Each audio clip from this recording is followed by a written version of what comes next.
सारे वास्तु प्रेमियों को मेरा नमस्कार। आज मैं आपको शक्ति चक्र के बारे में बताना चाहता हूं।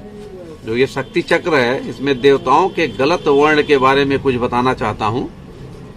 मैं एक बहुत बड़े एवं बहुत ही जानकार वास्तुशास्त्री जी की उनके द्वारा लिखी हुई एक किताब का अध्ययन कर रहा था।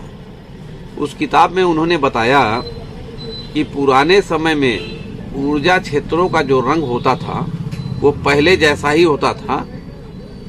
उस जमाने में वास्तु पूजा करके भवन में गृह प्रवेश के बाद उसमें सब चीजें बैठाई जाती थी कि रसोई घर यहाँ पर रखना है, पूजा घर यहाँ पर रखना है, सोने का कमरा यहाँ पे रखना है, स्नान घर यहाँ पर रखना है, लैट्रिन बाथरूम यहाँ पर रखना है, आदि आदि।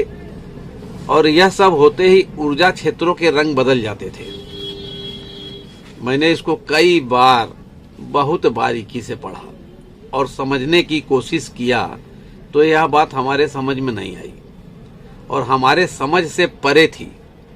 कहीं ना कहीं मन में शंका पैदा कर रही थी।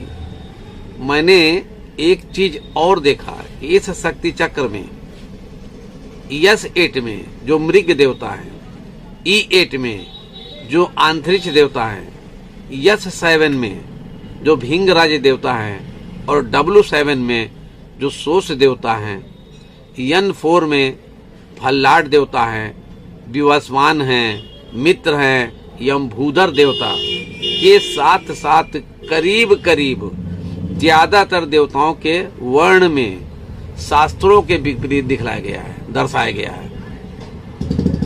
और एक बात यहाँ पर समझ में नहीं आई कि ब्रह्मा जी को उनके मूल स्वरूप में क्यों दिखाया गया है, उनका वर्ण क्यों नहीं चेंज किया गया, उनके वर्ण में परिवर्तन क्यों नहीं किया गया, जबकि रंग परिवर्तित वर्ण के हिसाब से ब्रह्मा जी को हरा या सफेद कलर में दिखाना चाहिए था, परंतु ऐसा नहीं किया गया। देवताओं का जो वर्ण है, शास्त्रों में उनका एक बहुत बड़ा महत्व है।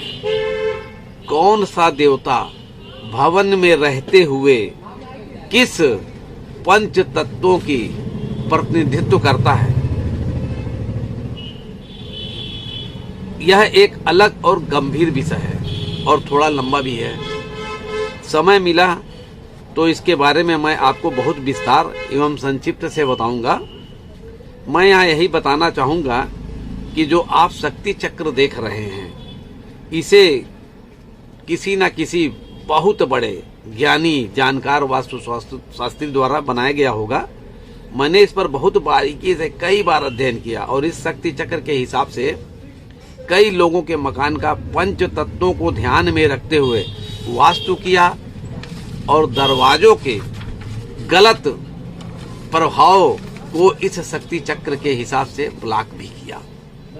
लेकिन कुछ दिन के बाद रिजल्ट जो है कुछ भी नहीं आया, जीरो आया। आप इस शक्ति चक्र से किसी भी मकान का वास्तु करेंगे तो आपको रिजल्ट कुछ भी नहीं मिलेगा, मिलता ही नहीं है। इसका सीधा सीधा कारण यह है कि यह शक्ति चक्र जो है शास्त्रों द्वारा बताए गए सिद्धांत से अलग है, सिद्धांत विहीन है।